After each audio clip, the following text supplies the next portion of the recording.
본문 말씀 창세기 22장 5절에서 14절 말씀 가지고 준비하리라가 준비하셨다가 되는 은혜, 준비하리라가 준비하셨다가 되는 은혜라는 제목으로 하나님의 말씀 보겠습니다.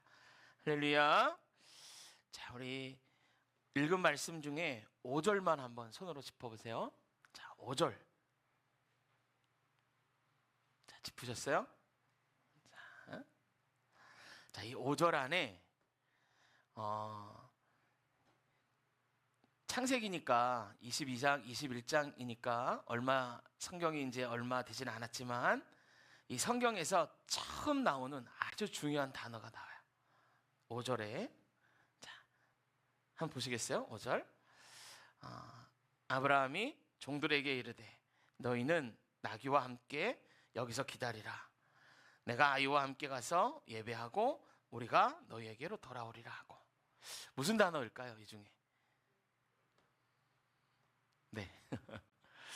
여러 단어들이 있는데 예배예요, 예배. 전에 갖고 계셨던 개역 성경에는 이거를 섬기려 하고 이렇게 아마 경배하고라고 나왔을 거예요. 경배하고. 근데 더 가까운 단어가 예배거든요. 영어로는 worship이라고 예전부터 적혀 있었고 우리는 그거를 그냥 경배라고 했는데 이번에 개역 개정판 성경으로 바뀌면서 예배라는 단어로 경배를 바꿨어요.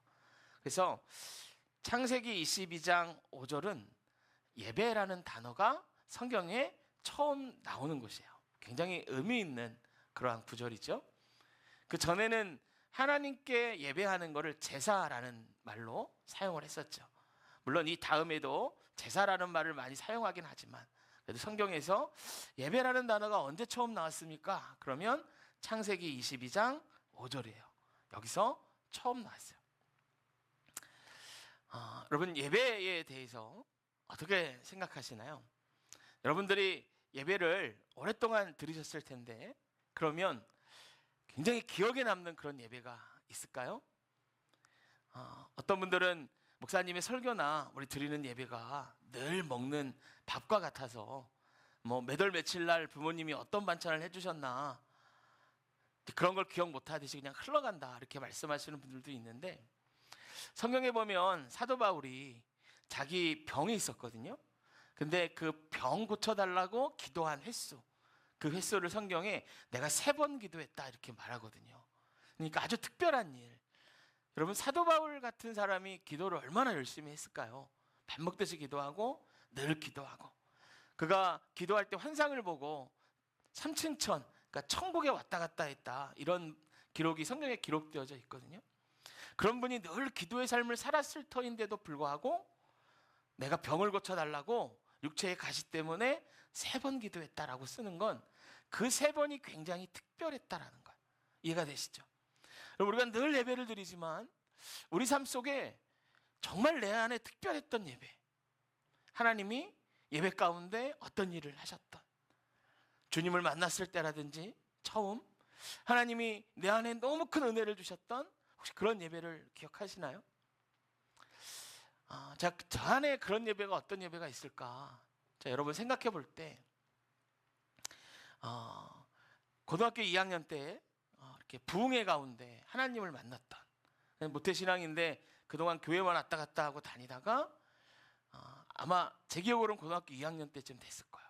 부흥회 시간인데 그때 새벽 예배에 나갔다가 은혜를 받고 정말 그 새로운 인생을 살게 됐다. 그때가 제가 제일 기억에 남고 또 하나 제 안에 어떤 예배가 가장 하나님을 만나고 또 기억되나 이렇게 생각해 보면 제가 대학교 이제 졸업하고 대학원을 다니다가 학교를 휴학하고 이제 선교단체에 들어가서 교육을 받고 선교단체에 있었던 친구들 동료들과 여러 나라로 흩어져서 선교를 한 다음에 다시 돌아와서 드렸던 예배, 그 예배가 굉장히 은혜 있었던 게 제가 기억이 나요. 그때 저희가 4개의 나라로 흩어져 가지고 선교 활동을 하고 선교지로 나가서 선교를 한 다음에 마지막에 다 귀국해서 한 자리에 모여서 함께 예배를 드렸죠. 저희 선교센터가 제주도에 있었는데, 그래서 지금도 제가 제주도 그러면 가슴이 막 뜨거운 그런 열정이 있어요. 그때 함께 모여서 선교단체 동료들하고 같이 이제 예배를 드렸고, 그때 뭐 이런 시스템이 있었던 것도 아니에요. 그냥 앞에 예배인도 하시는 분이 기타를 치시고, 그리고 나머지 사람들 다 여기서 이제 예배 드렸는데, 그때 그 예배가 너무나 강력하고 은혜가 있었어요. 예배 중에 서로 이제 선교복을 하는 시간이 있었는데, 우리가 갔던 나라에서 경험한 일을 저쪽에도 경험하고, 또 하나님이 어떻게 역사하신지를 얘기하는데 그 간증을 듣는데 막 가슴이 너무 뜨거워졌던 그런 시간들이 있었던 것들을 기억합니다. 여러분, 예배는 그런 것 같아요. 아무리 힘들고 어려운 상황에 있더라도 예배 가운데에 주시는 하나님의 은혜가 가득하면 그 상황을 벗어날 수 있습니다. 그 상황 가운데 하나님이 주신 놀라운 은혜의 충만함으로 말미암아 우리가 새롭게, 물론 내가 지금 처한 환경이나 상황이 변하지 않는다 할지라도 그 예배를 통하여 새롭게 역사하시는 하나님의 역사가 나를 변화시키고 내 삶을 새롭게 만드셔서 하나님이 나를 통하여 새로운 역사를 이루시는 그런 예배가, 그런 은혜가 예배 가운데 있는 줄로 믿습니다. 할렐루야. 여러분, 오늘 본문 성경에 예배에 대해서 우리에게 알려주고 있는 구절입니다.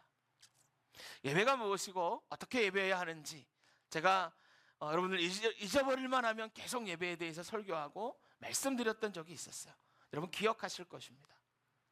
특별히 이 창세기는, 그리고 22장 이 장면은 예배라는 단어가 처음 나왔을 뿐만이 아니라 예배가 무엇이고 어떻게 예배하며 예배 후에는 어떤 일이 있는지까지 우리에게 알려주는 놀라운 역사에 있는 말씀입니다. 여러분, 오늘 본문의 말씀에 보면 8절 한번 보십시오. 8절. 자, 8절만 우리가 함께 읽어볼까요? 8절 읽습니다. 시작. 아브라함이 이르되 내 아들아, 범죄할 어린 양은 하나님이 자기를 위하여 친히 준비하시리라 하고 두 사람이 함께 나아가서. 우리가 이 상황을 아시죠? 이삭은 아브라함의 외아들이죠. 독자이고 정말 100세에 낳은 귀한 아들이고 하나님 주신 아들이에요. 아브라함은 이 아들을 낳고 늘 아브라함과 함께 하나님을 제사 드렸죠. 예배 드리면서 제물을 드리며 제사를 드렸다. 그런 일들을 늘 했었죠. 그래서 이삭은 아버지에게 하나님을 예배하는 것을 배우고 제사하면 필요한 것이 무엇인지를 알았어요. 그래서 이날도 하나님의 산으로 제사하러 가자, 그러고 같이 가는데, 아니 아버지가 땔감을 가져가는데 제물이 없는 거예요. 그래서 물어보는 거예요. 아버지, 이제 3일길을 가는데 꼭 참고 참았다가 물어봐요. 아버지, 땔감은 있는데 제물이 없네요. 제물이 어디 있어요? 그때 대답이 8절의 아브라함의 대답이에요. 아브라함은 독자 이삭을 제물로 바치라는 하나님의 말씀을 알고 있고 그것을 행하러 가는 중이었어요. 행하러 가는 중이었어요. 그런데 눈치 없는 아들이 제물이 어디냐고 대놓고 물어보는 거예요. 이 아버지로서의 그 아브라함의 마음이 어땠을까? 8절에 아브라함이 이르되 내 아들아, 이렇게 얘기하거든요. 내 아들아. 그런데 이 8절에는 굉장히 중요한 아브라함의 바람과 신앙과 믿음이 거기 들어있어요. 8절 보면 내 아들아, 번제할 어린 양은, 이렇게 얘기해요. 지금 하나님은 이삭을 바치라 라고 얘기했어요. 그런데 아브라함은 얘기해요.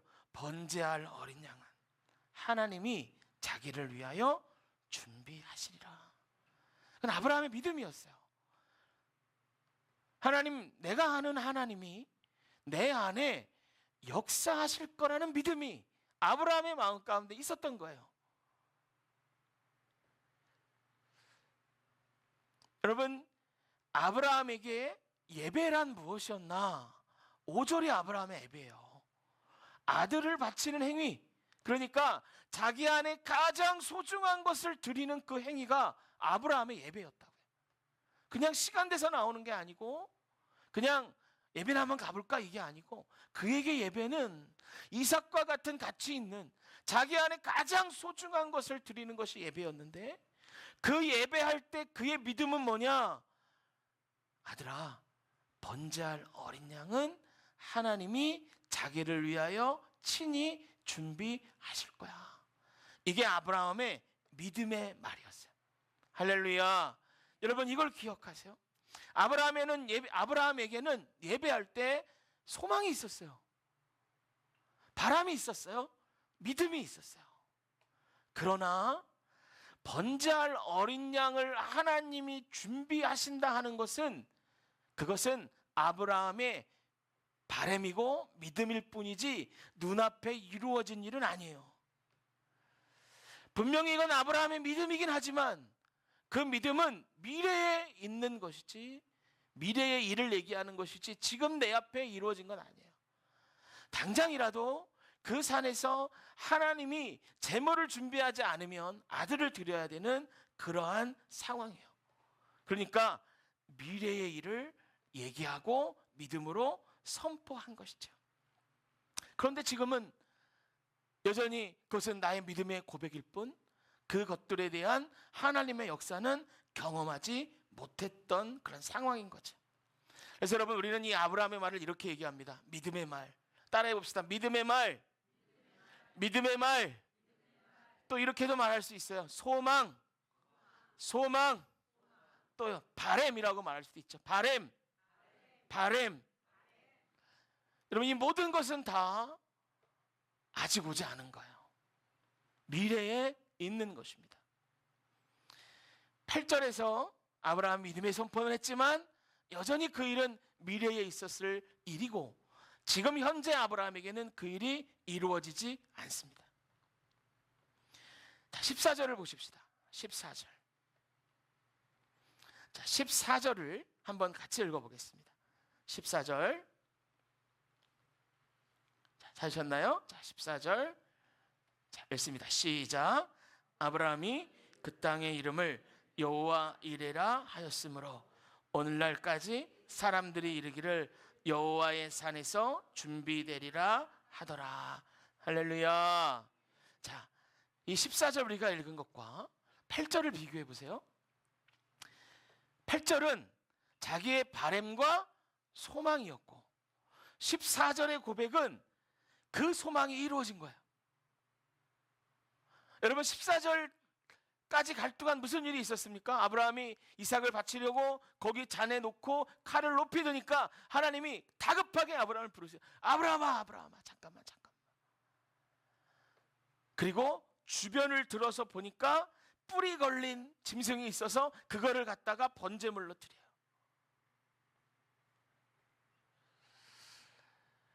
여러분, 8절에서는 미래의 일을 얘기하는 것이었는데 14절에 보니까 그 일이 이루어졌더라는 거예요. 할렐루야. 할렐루야. 크게 한번 아멘 합시다. 할렐루야. 여러분, 그러면 8절과 14절 사이에 무엇이 있었나? 뭐가 있었어요? 예배가 있었어요. 예배가 있었어요. 여러분, 이걸 꼭 기억하세요. 8절과 14절 안에 예배가 있단 말이에요. 8절에서의 그 바람이 14절 가니까 이루어졌는데 8절과 14절 사이에 보니까 뭐가 있어요? 아브라함의 예배가 있더라는 거예요. 여러분, 예배는 정말 아브라함처럼 자기의 가장 귀한 것들을 하나님께 드리며 우리의 마음을 다하고 정성을 다하여 하나님을 바라보고 예배드리는 그 예배는 우리의 소망과 바람을 이루는 힘이 있을 뿐만이 아니라 그 예배 가운데 놀라운 하나님을 경험하게 하는 통로가 됩니다. 할렐루야. 그리고 하나님이 그 예배를 받으시는 거예요. 그 예배를 받으시는 거예요. 여러분, 아브라함의 예배는 이삭밖에 없는 독자 이삭을 제단에 드리는 것이 예배였고, 그 예배를 통하여 아브라함의 믿음의 선포가 이루어지는 역사가 있었죠. 여러분, 오늘 설교의 제목입니다. 준비하리라가 준비하셨다로 변하는 은혜. 그러면 준비하리라와 준비하셨다 사이에 들어갈 말은 뭘까요? 가로를 친다면 거기 뭐가 들어가요? 크게 한번 해보세요. 뭐가 들어가요? 예배. 크게 한번 해보세요. 예배. 예배. 예배가 들어가는 거예요. 여러분, 5절에 분명히 아브라함이 5절에 분명히 아브라함이 얘기합니다. 내가 아이와 함께 가서 예배하고 너희에게로 돌아오리라. 예배가 끝나고 보니 하나님의 역사가 일어났는데 그의 바람이 이루어질 뿐만이 아니라 하나님이 그 놀라운 예배를 받으셨다라는 거죠. 여러분, 우리 가운데 혹시나 이런 고민을 하시는 분들이 계시는지 모르겠어요. 성령님이 우리의 마음을 보게 하시는 거예요. 왜 예배를 드리는데, 내가 기도를 하는데 내가 바라는 것들이 이루어지지 않고 나는 항상 그 자리에 있는 것 같고, 나의 육체적인 어려움, 내 마음의 어려움, 많은 것들이 해결되지 않은 문제들이 왜 내 안에는 그냥 있을까? 성경에는 수많은 복이 기록되어져 있는데 왜 내 신앙은 이렇게 흔들릴까? 여러분, 그것에 대한 답은 우리가 예배에서 찾아야 돼요. 내가 드리는 예배가 지금 어떤 예배인가? 내가 어떤 마음으로 하나님 앞에 나와 예배 드리고 있는가? 예배에 대해서 생각할 때 오리 남리에 있는 그 남양주에 있는 교회인데, 아름다운 교회 조신영 목사님 이 목회일기라는 그 글에서 봤던 그 생각이 나요. 딸이 둘 있었죠, 이분 가정에. 어느 날에서부턴가 큰 딸이 밤새 잠을 못 자고 몸을 막 계속 긁고만 있는 거야. 막 한번 긁으면 피투성이가 막 될 때까지 긁어요. 아토피가 생긴 거예요. 막 긁느라고 잠을 못 자는 거예요. 그러면 그 아버지가 마음이 어떻겠어요? 그래서 아이에게 온갖 약을 다 써보고, 막 아이가 아토피에 좋다는 것들은 다 발라주고 다 했는데도 안 나서요. 아토피가 너무 심해요. 늘 이 아이의 병을 고쳐달라고 아버지가 목사니까 늘 이제 기도하는 거죠. 아버지의 바람은 딴 거 없어요. 이 아이가 건강해지는 거. 계속 노력하고 기도하는데 아이가 치료가 되지 않는 거예요. 어느 날 이 아버지가, 이 목사님이 아이 머리에 손을 얹고 기도하는데 마음에 그런 감동이 왔대요. 이 아이에게 수요 예배부터 시작해서 그 어른들 예배까지 다 우리가 예배할 수 있도록 예배 가운데로 불러라. 예배 가운데. 근데 아이들이 좀 크면 이제 공부한다고 예배를 안 나온단 말이에요. 자기 아이들도 이제 그렇게 하고 있었는데, 그런 감동이 이제 와서 이 아이를 부르다가 예배시키기 시작하는 거야. 예배하라고. 근데 어느 날 수요 예배를 드리는데 기적이 일어났대요. 이 아토피가 깨끗하게 나은 거예요. 깨끗하게 나은 거. 너무 놀랍잖아요. 그래서 이 이야기를 이제 예배 시간에 이 목사님이 간증을 하신 거예요. 그랬더니 그 아버지뿐만이 아니라, 그 아버지 목사님의 자녀뿐만이 아니라 아토피가 있는 가정의 다른 아이들까지도 다 고침받는 역사가 교회에서 막 일어나더라는 거예요. 그래서 그분 목회일기에 보면 예배에 대해서 마지막 결론이 이거예요. 예배엔 능력 있다. 할렐루야. 예배엔 능력 있다. 여러분, 우리 드린 예배가 어떤 예배로 드리는가? 내가 능력 있는 예배로 드리는가? 그렇지 않는가? 여러분, 우리 자신을 돌아보고 능력 있는 예배 드리는 저와 여러분 되시기를 축복합니다. 여러분, 우리 삶에 준비하리라가 준비하셨다라고 변하는 이 놀라운 은혜가 있다고 생각해 보세요. 그러면 이런 은혜를 한 번도 경험해 보지 못한 사람과 늘 이런 은혜를 경험하는 사람과의 신앙생활은 어떤 차이가 있을까요? 정말 하늘과 땅 차이죠. 미국의 침례교 목사님, 아도니람 저스트 고든이라는 목사님, 이름이 좀 길죠. 줄여서 AJ 고든인데, 이분이 1895년에 소천하신 분이에요. 근데 이분이 살아있을 때 그 굉장한 청년 부흥 운동을 막 일으키시면서 사람들에게 영향력을 끼쳤던 그런 목사님이거든요. 이 목사님이 어떻게 이런 사람이 됐는가, 이런 능력이 있는 분이 됐는가, 그 이유를 보면 그분이 살았을 때 이런 그 책에다가 이런 글을 쓴 적이 있어요. 어느 날 너무 피곤하고 어려운 상황에 설교를 준비를 해야 되는데 잘 못했대요. 이 목사님이 잘 못하고 막 어렵고 힘들고 이렇게 설교 준비를 막 잘 못하고, 그러다가 이제 토요일 날 밤에 잠이 들었는데 꿈을 꾼 거야. 이분이 꿈을 꿨는데 다음 날 이제 주일이 됐죠. 주일날 보니까 사람들이 이제 다 자기를 기다리고 있더래요. 그래서 부랴부랴 막 설교 원고를 챙겨가지고 단에 올라가서 설교를 시작하는데, 아니 처음 본 어떤 신사 한 분, 아주 그 점잖고 아주 멋있는 신사 한 분이 저기 처음 보는 분이 앉아 계시더래요. 근데 그분을 보는데 내가 예배 끝나고 저분을 꼭 만나봐야겠다. 예배 끝나고 저분과 한번 만나서 어떤 이야기를 좀 해봐야겠다. 그런 생각이 너무 강하게 들더래요. 그래서 예배가 끝나자마자 축도를 마치고 불이 나게 달려가서 그분 만나려고 했는데 그분이 없어진 거예요. 그래서 안내하던 집사님에게 물어봤더니 벌써 나가셨대. 그래서 아이고 만나고 싶었는데 못 만났구나. 그런데 그 안내하는 집사님이 그렇게 얘기하더래요. 아니 목사님, 그분 누군지 모르세요? 누군데요? 그랬더니 그분 예수님이잖아요. 예수님이잖아요. 그리고 그 집사님이 한마디를 더 하는 거예요. 다음 주에도 또 오신다 그러셨어요. 다음 주에 또 오신다 그러셨어요. 그때부터 이 목사님이 우리 예배 가운데 예수님이 함께 계시구나. 두세 사람이 모인 곳에, 내 이름으로 모이는 곳에 내가 너희와 함께 하리라. 이 말씀이 정말이구나. 그래서 예수님이 여기 함께 계시는데 어떻게 설교 준비를 마음 그렇게 허투루 할 수 있는가?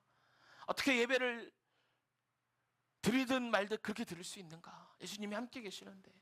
늘 그거를 생각하면서 그렇게 남은 인생들을 목회하고 살았더니 그렇게 능력 있는 목사님이 됐더라는 거예요. 여러분, 우리 예배가 능력 있는 이유가 뭘까요? 막 내가 감동하고 막 눈물 흘리고 내 감정의 동요가 일어나고 그것 때문에 그렇게 예배가 능력 있다라고 말할까요? 아니죠. 예배에는 우리 주님의 성령님이 함께 계시기 때문에 그런 거예요. 할렐루야. 여러분, 두세 사람이 나의 이름으로 모이는 곳에 함께 계신다고 하신 우리 주님이에요.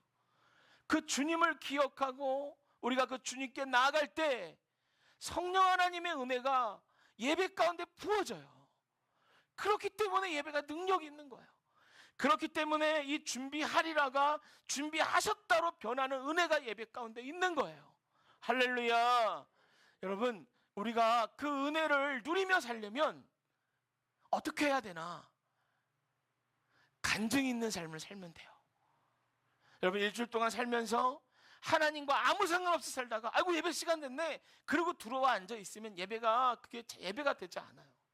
그런데 일주일 동안 살면서 하나님 말씀대로 살기 위해 노력하고 정말 예배 이후의 삶이 있는 그 삶으로 살아가고 그렇게 살다가 죽게 나오면 여러분, 이 예배당 문을 열고 들어올 때부터 눈물을 흘립니다.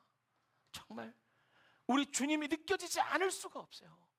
제가 처음에 말씀드렸죠. 제가 예배를 생각할 때 선교지에서 돌아와서 드렸던 그 예배가 나는 기억에 남는다. 왜 그런가? 선교지에서 삶이 다 간증이 있는 삶이었거든요. 주님이 주셔야 먹었고 날마다 그 믿지 않는 외국인들에게 사역해야 됐고 그 어려운 환경과 그런 어려움 속에서 어느 날은 쌀이 떨어지고 그 팀들이 다 있는데 먹을 게 없고 돈이 없고 그래서 막 어떻게 될지 몰라 하나님께 기도하는 순간들이 있었고 그런 간증들이 막 쌓이고 함께 전우처럼 그 동료들이 만나서 그 간증을 가지고 예배하니까 그 예배가 그렇게 능력 있고 하나님의 은혜가 충만한 예배가 됐던 거죠. 여러분, 정말 우리 예배가 그런 간증 있는 삶으로 드려지는 예배, 준비하리라가 준비하셨다라고 변하는 은혜 있는 예배 되기를 주님의 이름으로 축복합니다. 할렐루야. 여러분, 이 아브라함처럼 능력 있는 예배로 주님께 드리고 그런 놀라운 예배 이후에 축복을 경험하는 조화로운 되시기를 주님의 이름으로 축복합니다. 할렐루야. 그리고 하나님 앞에 드리는 감사, 그 감사가 우리 안에 끊이지 않게 되는 것. 할렐루야. 이런 조화로운 되시기를 주님의 이름으로 축복합니다. 잠깐 우리 기도하겠습니다.